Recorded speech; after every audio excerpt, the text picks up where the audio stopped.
الحمد لله رب العالمين والصلاة والسلام على أشرف الأنبياء والمرسلين نبينا محمد وعلى آله وأصحابه أجمعين. أعوذ بالله من الشيطان الرجيم. بسم الله الرحمن الرحيم. تنزيل الكتاب من الله العزيز الحكيم. إنا أنزلنا إليك الكتاب بالحق فاعبد الله مخلصا له الدين. ألا لله الدين الخالص والذين اتخذوا من دونه أولياء ما نعبدهم إلا ليقربونا إلى الله زلفى إن الله يحكم بينهم فيما هم فيه يختلفون إن الله لا يهدي من هو كاذب كفار.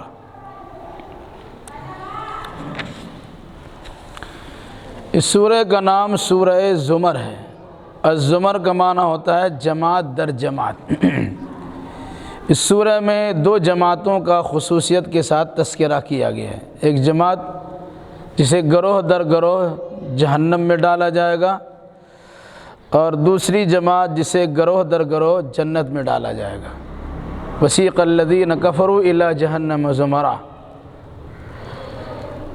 اور وسیق الذین اتقوا الی ربہم الی جنت زمرا. اس طرح کے احکام اس میں نازل کیے گئے ہیں.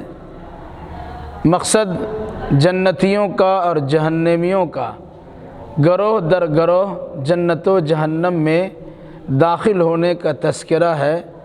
اس کے لیے لفظ زمر استعمال کیا گیا ہے، اور اسی مناسبت سے سورہ کا نام الزمر رکھا گیا.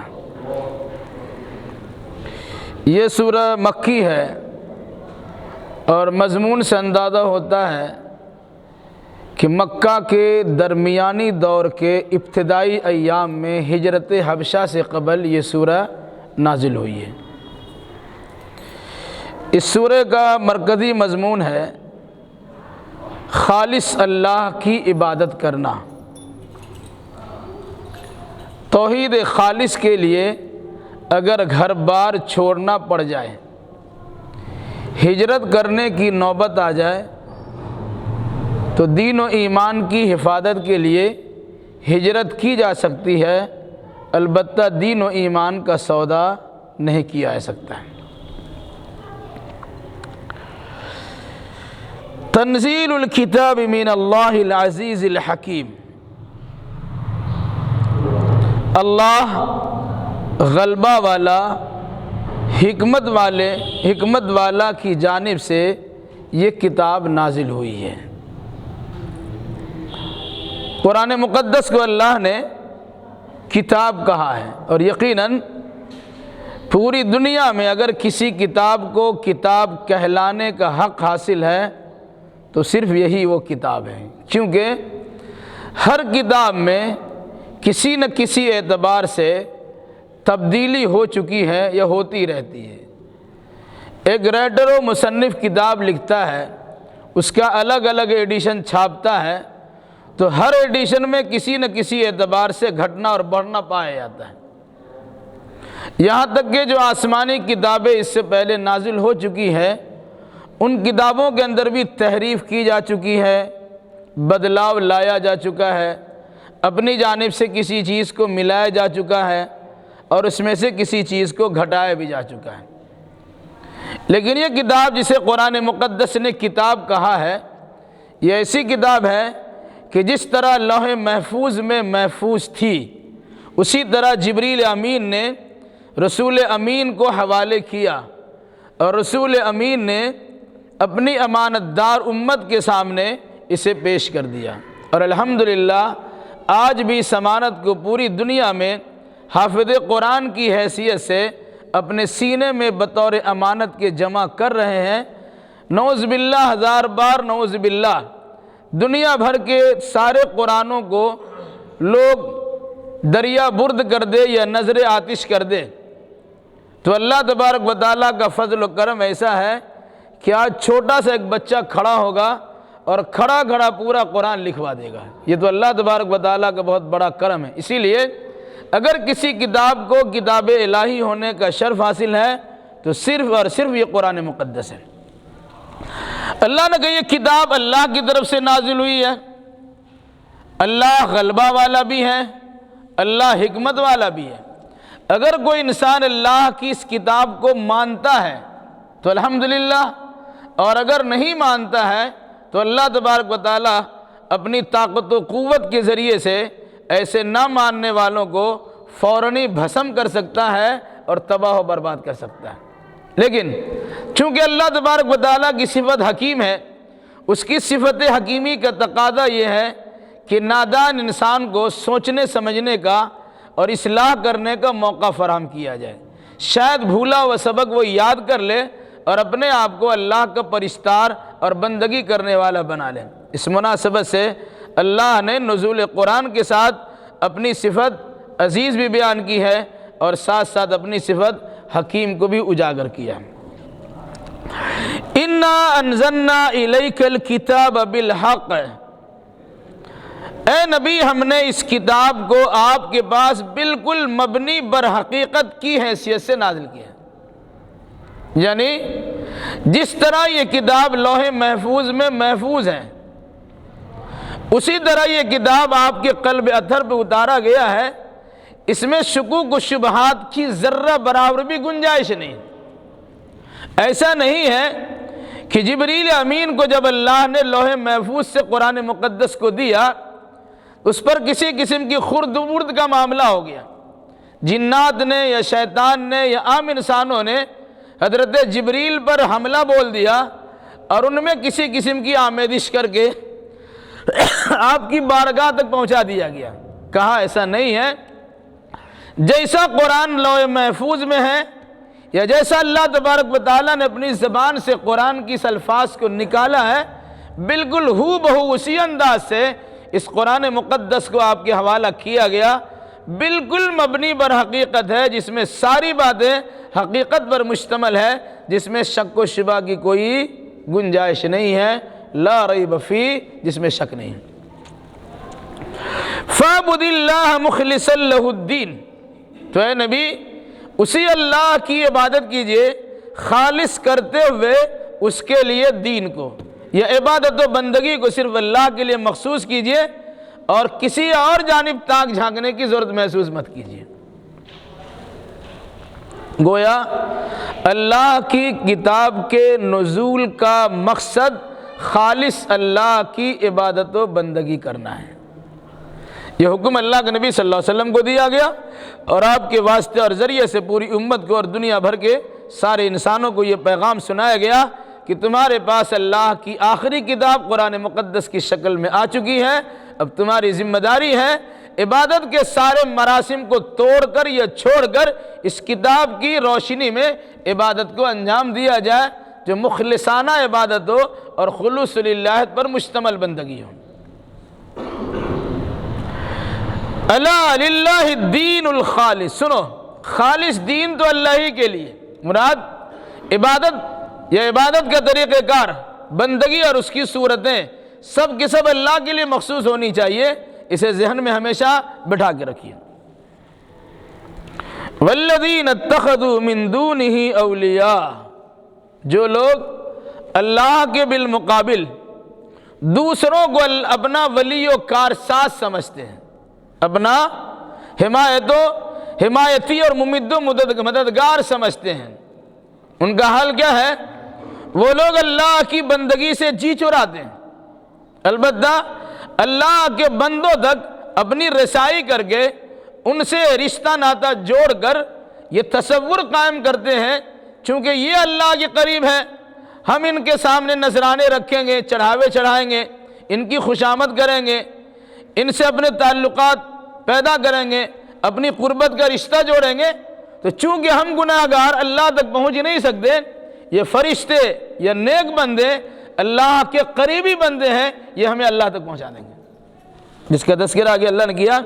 والذین اتخذوا من دونہ اولیاء، جن لوگوں نے اللہ کے بالمقابل دوسرے کو ولی و کارساز بنا لیا ہے، وہ کہتے ہیں ما نعبدہم الا لیقربونا الی اللہ زلفا، ہم ان کی بندگی نہیں کرتے ہیں مگر اس لیے یہ ہمیں اللہ سے قریب کر دیں گے۔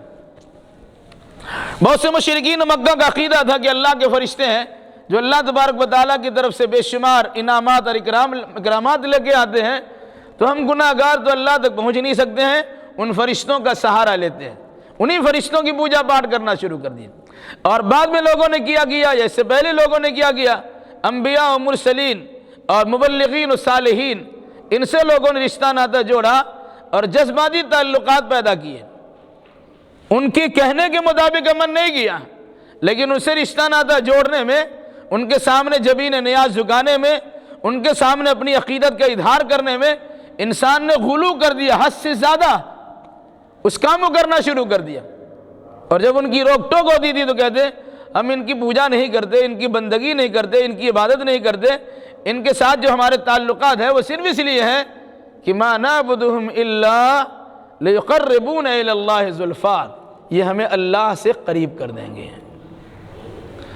وسیلہ اور صدقہ و طفیل ایک ایسا عقیدہ و نظریہ ہے کہ جس کے ذریعے سے انسان عمل میں کوتاہ واقع ہوتا ہے، البتہ اس کی تمنائیں بڑی لمبی لمبی ہوتی ہیں۔ فلاں صاحب سے رشتہ جوڑ لیا ہے، وہ اللہ کی بارگاہ میں مچل جائیں گے۔ فلاں صاحب سے ہمارا رشتہ جڑا ہوا ہے، یہ تو اللہ کے بخشے ہوئے بندے ہیں، یہ ہمیں بھی کھینچ تان کے اپنے ساتھ لے آئیں گے اور اللہ کے قریب کر دیں گے۔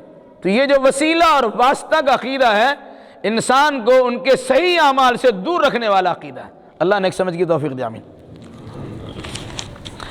ان اللہ یحکم بینہم فیما ہم فیہ یختلفون، یقین اللہ ان کے درمیان ان سارے معاملات میں فیصلہ سنا دے گا جس میں یہ لوگ آپس میں اختلاف کرتے ہیں۔ دنیا میں بہت سارے اعمال کرتے ہیں، ہم اس لیے ان کی بندگی کرتے ہیں، ان کے سامنے عقیدت کے ساتھ بیٹھتے ہیں، ان کا ادب و احترام بجا لاتے ہیں، ان کے سامنے جھک جاتے ہیں، گردن جھکا لیتے ہیں، اور زانو تلمد اس طرح تہہ کرتے ہیں کہ ٹس سے مس نہیں ہوتے، دائیں بائیں جھانکتے بھی نہیں ہیں، گویا ہمارے سروں پہ پرندے ہوں، ہم بالکل خاموش بیٹھے رہتے ہیں۔ یہ طریقہ ہمارا ہے وہ صرف اس لیے ہے یہ ہم سے خوش ہو جائیں گے کیونکہ یہ اللہ کے قریب ہیں، ہم ان کے ساتھ ہم بھی اللہ کے قریب ہو جائیں گے۔ تو کیا اس قسم کے جو نظریہ عقیدہ ہے یہاں تم کو سمجھ میں نہیں آتا، لیکن جب میدان محشر میں تمہاری پیشی ہوگی اللہ تبارک و تعالیٰ سنائے گا، اگر یہ معبودان جن کو تم نے اپنا معبود بنایا ہے اگر تمہاری عبادت سے خوش تھے تو ان کو بھی جہنم میں تمہارے ساتھ جھونکا جاتا ہے۔ اگر انہوں نے تم کو منع کیا، روکا تھا، اور اس کے باوجود تم نے ایسی حرکت کی ہے تو یہ تو بچ جائیں گے، کیونکہ منع کیا تھا، تم پھنس جاؤ گے کہ تم نے ان کا بھی خیال نہیں رکھا اور اللہ اس کے رسول کے فرمان کو بھی پاس نہیں رکھا۔ اللہ ان چیزوں کے درمیان تمہارے لیے فیصلہ سنا دے گا جس میں تم آپس میں اختلاف کرتے ہو یا اختلاف کرتے رہتے ہو۔ ان اللہ لا یہدی من هو کاذب کفار، اللہ ہر اس انسان کو ہدایت نہیں دیتا جو جھوٹا ہوتا ہے اور جو ناشکرا ہوتا ہے۔ ہدایت سچوں کو ملتی ہے، ہدایت شکر گزاروں کو ملتی ہے۔ شکر کے نہ کرنے کا دوسرا نام، ناشکری کا دوسرا نام کفر ہے۔ کفر کا معنی چھپا دینا۔ اللہ نے احسان کیا، انعام کیا، آپ نے اللہ کے اس احسان کو جھٹلا دیا، چھپا دیا اور دوسروں کے سر مڑ دیا۔ بیٹا دیتا اللہ لیکن عقیدہ رکھا فلاں بابا نے دیا، روزی دیتا اللہ لیکن نظریہ بنتا فلاں مزار پہ گئے تو روزی مل گئی، حالات اچھے بناتا اللہ لیکن عقیدہ ہوتا ہے کہ فلاں فلاں کام کیا تھا تو فلاں فلاں کی نظر عنایت کے نتیجے ہمارے حالات سدھر گئے۔ لا حول ولا قوت الا باللہ۔ کہا چونکہ وہ انسان اللہ کی ناشکری کرتا ہے اور ناشکری کرنے والا در حقیقت جھوٹا ہوتا ہے کہ وہ نعمت اللہ کی جھوٹ بولتا دوسروں سے متعلق، تو جھوٹے انسان کو اللہ ہدایت نہیں دیتا اور ناشکروں کو بھی اللہ ہدایت نہیں دیتا ہے۔ اگر کوئی انسان ہدایت چاہتا ہے اور ہدایت پر قائم و دائم رہنا چاہتا ہے، اس کے لیے ضروری ہے کہ وہ جھوٹ کو چھوڑے اور سچ کو اپنائے، ناشکری کو ترک کرے اور شکر گزاری کو اپنا شیوا بنا لے۔ لو اراد اللہ ان یتخذ ولدا لاصطفى مما یخلق ما یشاء سبحانہ هو اللہ الواحد القہار۔ لوگوں نے فرشتوں کی پوجا پاٹ کرنا کیوں شروع کر دیا؟ لوگ سمجھتے تھے کہ فرشتے اللہ کی بیٹیاں ہیں، اور باپ تو بیٹی کی بات مانتا ہی نہیں۔ اس مناسبت سے فرشتوں کے سامنے ہم عقیدت کے ساتھ کچھ اعمال پیش کریں گے تو اللہ بھی خوش ہو جائے گا، اور یہ فرشتے بھی ہم سے خوش ہو جائیں گے، اور اللہ کے قریب ہو کر کے ہم سے متعلق سفارش کریں گے، اور ہمارا بیڑا پار ہو جائے گا۔ تو قرآن نے کہا سنو، اللہ نے نہ بیوی بنایا ہے، نہ بیٹا بنایا، نہ بیٹی بنایا۔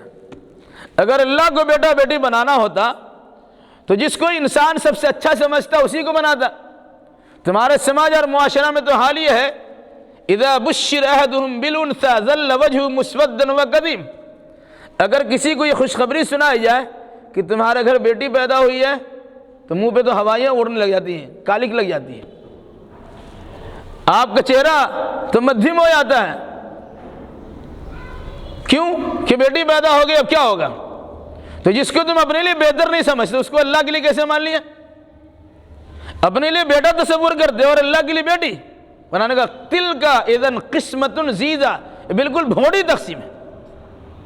اگر ماننا ہی ہوتا تو اللہ کے لیے بیٹا مانتے، لیکن یاد رکھیے اللہ کے لیے بیوی ماننا، اللہ کے لیے بیٹا ماننا، اللہ کے لیے بیٹی ماننا اتنا خطرناک ہے کہ آسمان بھی پھٹ سکتا ہے اور زمین بھی شق ہو سکتی ہے، اتنا خطرناک عقیدہ ہے۔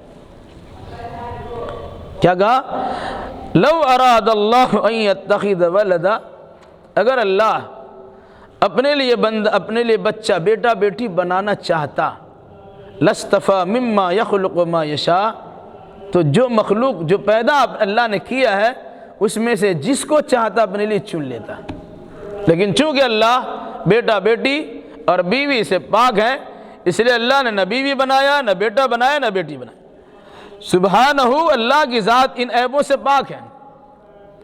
بچہ بچی یا بیوی کا ہونا یہ نقص اور کمزوری ہے، اور اللہ کمزوری سے پاک ہے۔ ایک انسان اگر بیوی بناتا ہے، دنیا بھر کا سارا کام کاج کرتا ہے، گھر تو جائے گا بیوی کے پاس جانا ہی ہوگا، نہیں تو ڈانٹ سنے گا، اس کی کمزوری ہے۔ یا پھر اس کے علاوہ بچے اس کے پیدا ہو گئے، بچہ اور بچی ہے، اس کے لیے روزی روٹی کماتا دھماتا ہے، اس کے لیے سارے مسائل کو حل کرنے کی کوشش کرتا ہے، اس کے ناز نخرہ کو بھی برداشت کرتا ہے۔ بیٹا بڑا ہو گیا تو باپ دب کی دب کے رہتا ہے، ان کی باتوں میں بالکل ان کے سامنے اب اس کی چلتی بھی نہیں ہے۔ کام کاج کے لائق رہے تو ٹھیک ہے، اور اب کام کاج کے لائق نہیں ہے، بیٹا ہی کھلا رہے ہیں، کہیں بیٹی ہی کھلا رہی ہے، تو وہاں تو آدمی ہاتھ جوڑ کے رہتا ہے، بالکل خاموش بنا رہتا ہے، تو کمزوری ہے۔ تو جو چیز بھی کمزوری کی علامت بن جائے، اللہ تبارک و تعالی ان تمام چیزوں سے پاک ہے۔ کہا سبحانہ، اللہ بیٹا بیٹی سے پاک ہے، یعنی اس قسم کے عیبوں سے اور خامی اور کمزوریوں سے پاک ہے۔ هو اللہ الواحد القہار، وہ اللہ یکتا ہے اور بڑا غالب ہے۔ کسی کو سہارے کی ضرورت تب پڑتی ہے جب وہ کمزور ہوتا ہے۔ اکیلا کوئی آدمی سارا کام نہیں کر سکتا تو اپنا نائب بھی رکھتا ہے، اپنا وزیر و مشیر بھی رکھتا ہے، اور اللہ تبارک و تعالیٰ کا معاملہ ایسا ہے کہ اللہ ہی سب کچھ ہے، اسے کسی چیز کی ضرورت نہیں ہے۔ دنیا کی ساری کائنات کو چاہے تو دم بھر میں بھسم کر دے، اور چاہے تو دم بھر میں سب کو تیار کر دے، اتنا پاورفل ہے۔ پھر اس کو کسی چیز کی کیا ضرورت پڑے گی کہ جس سے اس کی محتاجی جھلک رہے؟ اس لیے محتاجی اور نقص اور خامی کی ساری چیزوں سے اللہ تبارک و تعالیٰ پاک ہے۔ وہ اللہ یکتا ہے اور بڑا غلبہ والا، بڑی قوت والا، با اختیار ہے۔ اس کے اختیار کا انداز کیا ہے؟ خلق السماوات والارض بالحق، اسی نے آسمانوں کو اور زمین کو بالکل صحیح پیدا کیا ہے۔ یعنی آسمان و زمین کو کس طرح بنانا چاہیے، کون سی چیز کہاں پہ جڑنی چاہیے، کس کو کہاں رکھنا چاہیے، وہ صحیح اندازے اور صحیح علم کے مطابق سارا کام کیا۔ آپ گھر سجاتے ہیں تو اپنے اپنے ذہنیت کے مطابق، اپنے اپنے مزاج کے مطابق گھر کی الگ الگ سجاوٹ ہوتی ہے۔ تو اللہ تبارک و تعالیٰ نے آسمان سے اور زمین سے اس کائنات کو معمور کیا ہے، تو آسمان کو کیسے سجایا جائے گا وہ اللہ نے بہتر جانا، زمین کو کس طرح بچھایا جائے گا وہ اللہ بہتر جانتا ہے۔ تو آسمان و زمین کو بالکل صحیح انداز میں، پرفیکٹ صورت میں پیدا کیا ہے۔ یکور اللیل علی النہار، وَيُكَوِّرُ النَّهَارَ عَلَى اللَّيْلِ، اس کی طاقت کا اندازہ لگانا چاہتے ہو؟ رات اور دن دو چیزیں ہیں. رات میں انسان سوتا ہے تاریکی چھا جاتی ہے، دن میں انسان جاگتا ہے اجالا چھا جاتا ہے. تو کہا دن بھر رات کو چڑھا دیتا ہے، رات کا کھول دن پہ چڑھاتا ہے تو دن چھپ جاتا، رات چلی جاتی. اور جب رات پر دن کا کھول چڑھاتا ہے تو رات چھپ جاتی، دن نکل آتا ہے کسی کا اختیار جو سورج نکال دے سورج ڈبا دے؟ کہا یہ اللہ کے قہر کا، یہ اللہ کے غلبہ کا، یہ اللہ کی طاقت و قوت کا ایک ہلکی سی مثال ہے. کیا مثال ہے؟ یکور اللیل علی النہار، دن بھر رات کا پردہ، رات کا کھول چڑھا دیتا ہے، رات کا غلاف ڈال دیتا ہے. وَيُكَوِّرُ النَّهَارَ عَلَى اللَّيْلِ، اور دن پر اور دن کو رات پہ چڑھا دیتا ہے. تو یہ رات و دن کی آمد ہوتی ہے، گردش لیل و نہار کا مسئلہ ہمارے سامنے آتا ہے. وَسَخَّرَ الشَّمْسَ وَالْقَمَرَ، رات میں اور دن میں چاند اور سورج دکھائی دیتے ہیں. رات میں چاند دکھائی دیتے، دن میں سورج دکھائی دیتے. یہ سورج اور چاند کو روشنی کس نے دی ہے؟ جب چاہے گا چھین لے گا، جب چاہے گا اسے روشن و منور کر دے گا. کل یجری لاجل مسمى، یہ سب کے سب ایک وقت متعینہ کے لیے چل رہے ہیں. اللہ هو العزیز الغفار، سنو وہ اللہ بڑا غلبہ والا ہے اور بڑا معاف کرنے والا ہے. اسی آسمان کی نیچے، اسی زمین کے اوپر انسان سورج و چاند اور بے شمار مخلوقات سے فیضیاب ہوتا ہے، پھر بھی اللہ تبارک و تعالیٰ کے حکم کی خلاف ورزی کرتا ہے، کھاتا اللہ کا، کھاتا غیر اللہ کا. تو اللہ تبارک و تعالیٰ غلبہ والا، چاہے تو بھسم کر دے، چاہے تو جلا کے راکھ کر دے، چاہے تو زلزلہ سے دو چار کر دے، چاہے تو زمین پھاڑ کے اس کے اندر دھسا دے، چاہے تو ہواؤں کی طرف سے اڑا دے، چاہے تو پانی کی طرح ڈبو دے، چاہے کسی طرح چاہے اسے تباہ و برباد کر دے. اللہ طاقتور ہے، وہ کر سکتا ہے. لیکن گناہ سے بھری ہوئی اس دنیا کو اللہ تبارک و تعالیٰ بچائے رکھا. کیوں؟ کیونکہ اللہ کی صفت الغفار ہے، بڑا معاف کرتا ہے. چھوٹی چھوٹی نہیں، بڑی بڑی غلطیوں کو بھی اللہ تبارک و تعالیٰ درگزر کر دیتا ہے. تو جو انسان طاقتور ہے اسے بھی یہ کہا گیا کہ تم اپنی طاقت کا غلط استعمال نہ کرو. اگر تمہارے سامنے کچھ ایسے لوگ آ جائیں جن سے بھول ہو جاتی ہو تو تم ان کی بھول کو معاف کرنے کی کوشش کرو. اگر تم چاہتے ہو کہ اللہ تمہاری خطاؤں کو، تمہارے گناہوں کو بخش دے تو تم بھی لوگوں کی خطا اور غلطیوں کو معاف کرتے رہا کرو. اللہ نے کیا کہا؟ اللہ هو العزیز الغفار، سنو اللہ بڑا غلبہ والا یا بڑی طاقت والا اور بڑا بخشنے اور بڑا معاف کرنے والا ہے. خلقکم من نفس واحدہ ثم جعل منها زوجها وأنزل لكم من الأنعام ثمانية أزواج يخلقكم في بطون أمهاتكم خلقا من بعد خلق في ظلمات ثلاث ذلكم الله ربكم له الملك لا إله إلا هو فأنى تصرفون. اسی اللہ نے تم کو ایک جان سے پیدا کیا، حضرت آدم علیہ السلام کو بنایا. ثم جعل منها زوجها، پھر اسی سے اس کا جوڑا بنایا. حضرت آدم علیہ السلام کے بائیں پسلی سے اللہ نے حضرت حوا کو نکال دیا. تو دونوں جسم ایک ہی ہے، اس کو دو الگ الگ کرا دیا گیا.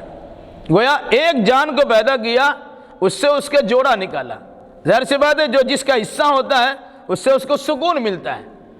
تو اللہ نے آدم و حوا کو ایک دوسرے کے ذریعے سے سکون دلا دیا، ان کے اجنبی بن کو اور غرابت کو اور تنہائی کو دور کرا دیا اور دوسرے کو ایک دوسرے کے ساتھ ملا کر کے راحت و سکون بخش دیا. وَأَنزَلَ لَكُم مِّنَ الْأَنْعَامِ ثَمَانِيَةَ أَزْوَاجٍ، اسی اللہ نے تمہارے لیے مویشی جانوروں میں سے 8 قسم کے جوڑے بنا دیے. گائے بیل، اونٹ اونٹنی، بکرا بکری اور بھیڑا بھیڑی، ان 8 جانوروں کا تذکرہ قرآن نے کیا ہے.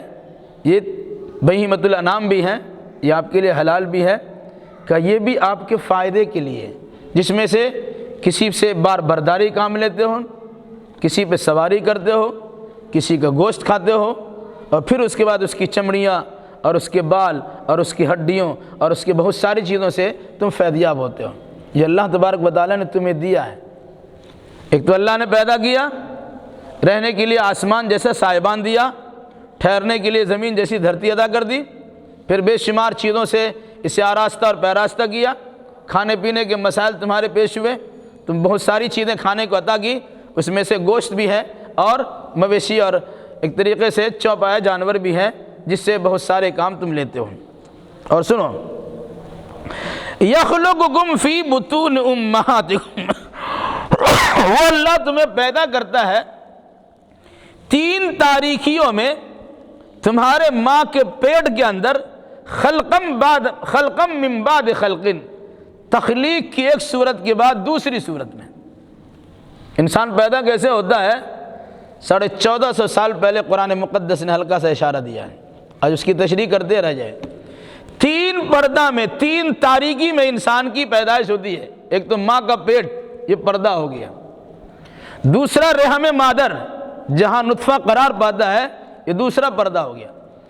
تیسرا آپ دیکھیں گے، جو ڈاکٹر لوگ جانتے ہیں، جب بچہ پیدا ہوتا ہے اس پر جھلی چڑھی ہوئی رہتی ہے، ایک تیسرا پردہ ہوتا ہے۔ قرآن نے کہا 3 پردوں کے اندر اللہ تبارک و تعالیٰ نے تمہارے ماں کے پیٹوں میں تمہاری تخلیق کی ہے۔ پھر ہمیشہ روزانہ اس کے اندر تبدیلی پیدا ہوتی ہے۔ ابھی ماں باپ کا میل ملاپ ہوا، پانی کا قطرہ جمع ہوا رحم مادر میں، آہستہ آہستہ آہستہ آہستہ اس کی کیفیت بدلتی جاتی ہے، وہ خون کا لوتھڑا بنتا ہے، وہ گوشت کا حصہ بنتا ہے، پھر ہڈیاں تیار ہوتی ہیں، ہڈی پر گوشت چڑھتے ہیں۔ جب 3 چلہ مکمل ہوتا، 4 مہینہ مکمل ہوتا، اس میں روح ڈالی جاتی ہے، اور پھر 7 مہینے میں اور 9 مہینے میں، کبھی کبھی زیادہ میں بھی بچوں کا جنم ہوتا، اور شکم مادر سے بچے باہر چلے آتے۔ قرآن نے کہا ذرا اپنی تخلیق پہ بھی تو غور کرو۔ آسمان و زمین تو تمہاری نگاہوں کے سامنے ہے، چاند و سورج دیگر سیارات تمہارے نظروں کے سامنے ہیں، مویشی جانور بھی تم دیکھ رہے ہو، خود تمہارا حال کیا ہے؟ تم پیدا کیسے ہوئے؟ تم پیدا ہونے میں اللہ کا محتاج کتنا اندازہ لگا لو۔ انسان کوشش کرتا ہے، بار بار کوشش کرتا ہے، اللہ اگر دینا نہیں چاہے تو اسے بچہ نصیب نہیں ہوتا، اور اگر کوئی لینا نہیں چاہتا ہے بہت زیادہ احتیاط کر لیتا ہے، نسبندی تک کرا لیتا ہے، وہ بھی ٹوٹ جاتا ہے۔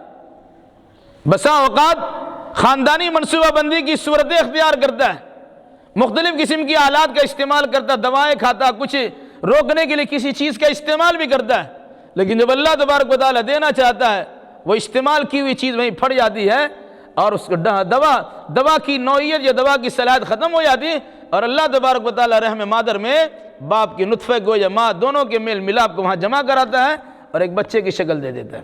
تو کہا یہ اللہ تبارک و تعالیٰ کی قدرت کی کرشمہ سازی اور کاریگری ہے، غور کرو اس پر۔ پھر کہا اللہ نے ذالکم اللہ ربکم لہ الملک، یہ اللہ ہے جو تمہارا رب ہے، اسی کے لیے ساری بادشاہت ہے۔ رب نگہبانی کرنے والا، پرورش کرنے والا، دیکھ ریکھ کرنے والا، آدمی کہاں ہے، کیسے ہے، نہیں ہے، کس طرح کا کون سا سامان کھلایا جائے گا، دوا کھلائی جائے گی، کون سی چیزیں ملائی جائیں گی، اور کس وقت ملنے کی کیفیت کیا ہوگی، وہ ساری چیزیں اللہ تبارک و تعالیٰ کا پری پلان ہوتا ہے، اور پھر اس کے بعد بچہ جنم لیتا ہے۔ اس کے بعد کیا کہا؟ لا الہ الا ہو، سنو اللہ کے سوا عبادت کے لائق کوئی نہیں۔ مقصد تم جب پیدا ہوئے ہو، اس کی شکر گزاری کا تقاضا یہ ہے کہ عبادت صرف اللہ کی کرو گے۔ اگر ڈاکٹر نے آپ کے بچے کی صحیح ولادت کرا دی، آپ اس کا ہمیشہ شکر گزار ہوتے ہیں، اور اگر نارمل ڈلیوری کرا دیا تو بہت، چونکہ پیسے آپ کے بچتے ہیں، پریشانی سے بچ جاتے ہیں، تو ہمیشہ اسے سیلوٹ کرتے ہیں۔ ارے جس اللہ نے آپ کو بچہ دیا ہے اس اللہ کو فراموش کیوں کرتے ہو؟ تو کہا سنو، پیدائش کا تذکرہ کرنے کے فوراً بعد کہا لا الہ الا ہو، اللہ کے سوا عبادت کے لائق کوئی نہیں ہے، نہیں عبادت کے لائق مگر وہی اللہ جس نے سارے کام کو انجام دیا ہے۔ فَأَنَّىٰ تُصْرَفُونَ، تم کہاں پھرائے جا رہے ہو، کہاں بھگائے دوڑائے جا رہے ہو، کہاں گھمائے جا رہے ہو، کہاں تمہارے توجہات کو موڑا جا رہا ہے؟ دیا اللہ نے اور لگا دیا کسی اور کی طرف، فلاں جگہ گئے تھے اسی لیے بچہ ہو گیا، فلاں سے دعا کروائی تھی اسی لیے اچھا ہو گیا، بچہ ہو گیا، فلاں کام کر لے اسے بچہ ہو گیا۔ کہا یہ سب ظاہری اسباب تمہارے ہیں، لیکن دینے والا تو اللہ ہے۔ جب وقت متعین آئے گا تو کوئی روک نہیں سکتا ہے، جب نہیں دینا چاہے گا تو کوئی دے بھی نہیں سکتا ہے۔ ان تکفروا فإن اللہ غنی عنکم ولا یرضی لعبادہ الکفر وإن تشکروا یرضہ لکم ولا تزر وازرۃ وزر اخری ثم الی ربکم مرجعکم فینبئکم بما کنتم تعملون انہ علیم بذات الصدور۔ اگر تم ناشکری کرو گے تو جان لو کہ اللہ تم سے بے نیاز ہے۔ ایسا نہیں کہ شکریہ ادا کیجیے گا تو اللہ کا درجہ بڑھ جائے گا، یہ عام آدمی کا ہوتا ہے۔ دو چار آدمی ماننے والے ہو گئے اس کی پوزیشن بڑھ جاتی ہے، 20-50 آدمی ہو گئے اس کا اور درجہ بڑھ گیا، 2-4 ہزار آدمی ہو گئے لوگوں کی نگاہ میں اس کی تعظیم و تکریم کی جاتی ہے کہ بڑے فالوورز، بڑے ماننے والے لوگ ہیں۔ اللہ کا معاملہ ایسا نہیں، پوری دنیا اللہ کا خلاف ہو جائے اللہ کے درجہ میں کمی نہیں آتی ہے، پوری دنیا اللہ کے بندگی کرنے والے ہو جائیں اللہ کے درجہ میں بڑھوتری نہیں ہوتی ہے۔ ان تکفروا، اگر تم ناشکری کرتے ہو فإن اللہ غنی عنکم، تو اللہ تم سے بے نیاز ہے۔ ولا یرضی لعبادہ الکفر، سنو اللہ اپنے بندوں کے لیے کفر کو ناپسند کرتا ہے، اللہ اپنے بندوں کے کفر سے راضی نہیں ہے۔ کوئی بندہ کفر کرے گا اللہ اس سے راضی ہوگا، ایسا نہیں ہے۔ وَإِن تَشْكُرُوا يَرْضَهُ لَكُمْ، اگر تم اللہ کا شکر ادا کرو گے تو شکر گزاری تمہاری جانب، تمہارے لیے شکر گزاری کو اللہ پسند کرتا ہے۔ اللہ نے دیا، اللہ چاہتا ہے کہ تم اللہ کا شکر گزار بندہ بن جاؤ۔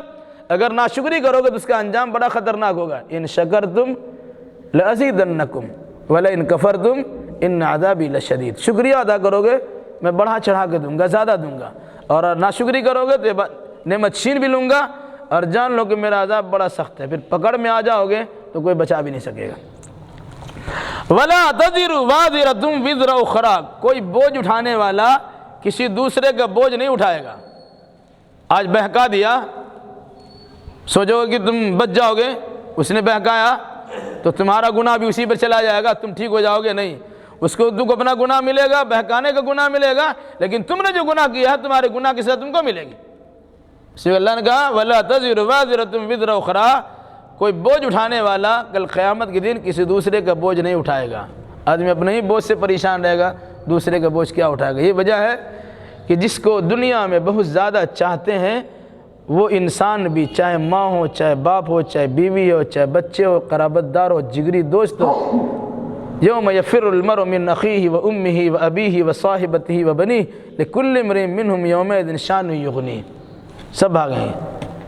حالات ایسے پیدا ہوں گے کوئی نظر ملانے کے لیے تیار نہیں ہوں گے، وہاں موجود ہونے کے باوجود کٹیں گے، چھٹیں گے اور بچنے کی کوشش کریں گے کہیں کوئی نیکی کا سوال نہ کر دے۔ اس لیے فرمایا کہ کوئی بوجھ کسی کا اٹھائے گا جب نہیں، تو ہمیں دنیا میں ان سے انہی جیسا رشتہ رکھنا چاہیے کہ جس کے نتیجے میں کل آخرت میں ہم کچھ کر سکے اپنے لیے۔ کسی کے سہارے زندہ رہنا، کسی کے اوپر تمنا کر کے، آرزو اور خواہشات جتا کر کے زندہ رہیں، یہ مناسب نہیں ہے کہ فلاں صاحب ہے نا، ایک حافظ قرآن تم تیار کر لیا بیڑا تو پار ہی ہو جائے گا، ایک عالم دین تو تیار کر لیا مسئلہ ہمارا حل ہی ہو جائے گا، فلاں بزرگوں سے رشتہ ناتا جوڑ لیا وہ تو ہم کو لے کے جائیں گے۔ اور سب سے بڑی بات ہے کہ اللہ کے رسول سے ہم نے رشتہ جوڑا، ان کا نام لیتے ہیں، مچل کی سبحان اللہ الحمدللہ کہتے ہیں اور ان کی نعت گوئی کرتے ہیں، وہ تو ہمارے لیے بے چین اور بےتاب ہو جائیں گے، بڑے رحمت للعالمین ہیں، ہمیں جنت میں لے کے تو چلے ہی جائیں گے۔ اس قسم کے بھول بھلیاں میں نہ رہیے گا، کیونکہ اللہ تبارک و تعالیٰ اپنا اصول دیا ہے، عبادت کرو گے تبھی جنت میں جاؤ گے، پھر جب اللہ تبارک و تعالیٰ کی رضا شامل ہوگی تب بھی جنت میں جا سکتے ہیں۔ عبادت بھی کر لیا لیکن اللہ تبارک و تعالیٰ کی بارگاہ میں قبول نہیں ہوئی تو ناک رگڑ کے رہ جائیے، کچھ ہوگا نہیں۔ اس لیے اللہ کو خوش کیجئے۔ ہاں، اللہ کے نبی صلی اللہ علیہ وسلم کا طریقہ اپنانے کا حکم دیا گیا، طریقہ رسول اللہ کا، اور عبادت اللہ کی لازم کیجئے، یقین اللہ تبارک و تعالیٰ نعمت عطا فرمائے گا۔ ثم الی ربکم مرجعکم، سنو پھر تمہیں تمہارے رب کے پاس لوٹ کر جانا ہے، فینبئکم بما کنتم تعملون، پھر جو تم کیے ہو یا کر رہے ہو اس کا اللہ تبارک و تعالیٰ تم خبر دے دے گا۔ دنیا میں کتنا اچھا عمل کیے تھے، لوگوں کے سامنے تو بڑا اچھا عمل دکھائی دیا، لیکن وہ عمل مخلصانہ تھا کہ نہیں، وہ اللہ کی بارگاہ مقبول ہوا کہ نہیں ہوا، وہ تو اللہ خبر دے گا۔ آج تو ہم 2-4 وقت کی نماز پڑھتے ہیں، ٹوپی سر سے نیچے ہوتی ہے، پیشانی پہ چلی آتی، اور ایسا لگتا ہے کہ جنت کے ہم ٹھیکیدار ہو گئے، جس کو چاہے جنت پہ پہنچائے اور جس کو چاہے جنت سے نکال دیں، یہ ہمارا اختیار میں ہے، ہم جو چاہے کر لیں گے۔ اللہ نے کہا فَيُنَبِّئُكُم بِمَا كُنتُمْ تَعْمَلُونَ، جو کرتے رہے ہو اس کی خبر اللہ تبارک و تعالیٰ کل قیامت میں دے گا۔ کیوں؟ انہ علیم بذات الصدور، اس لیے کہ وہ اللہ سینے کے راز کو بھی جانتا ہے۔ آپ نے دکھانے کے لیے پڑھا ہے یا دکھانے کے لیے عبادت کی ہے یا مخلصانہ عبادت کی ہے؟ اللہ کو خوش کرنے کے لیے کیا ہے یا لوگوں پہ روب جمانے کے لیے کیا ہے؟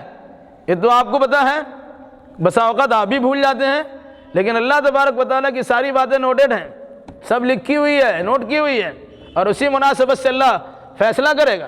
کیوں؟ کہ اللہ دل کے حال کو جانتا ہے، بندہ ظاہری اعمال کو جانتا ہے اور اللہ دل کے حال کو بھی جانتا ہے۔ اس مناسبت سے ہمیں اپنے اعمال میں مخلص ہونے کی کوشش کرنی چاہیے۔ اللہ ہمیں اخلاص پر مشتمل عقیدہ اعمال بجا لانے کی توفیق مرحمت فرمائے۔ اقول قولی ھذا واستغفر اللہ لی ولکم ولسائر المسلمین وآخر دعوانا ان الحمد للہ رب العالمین۔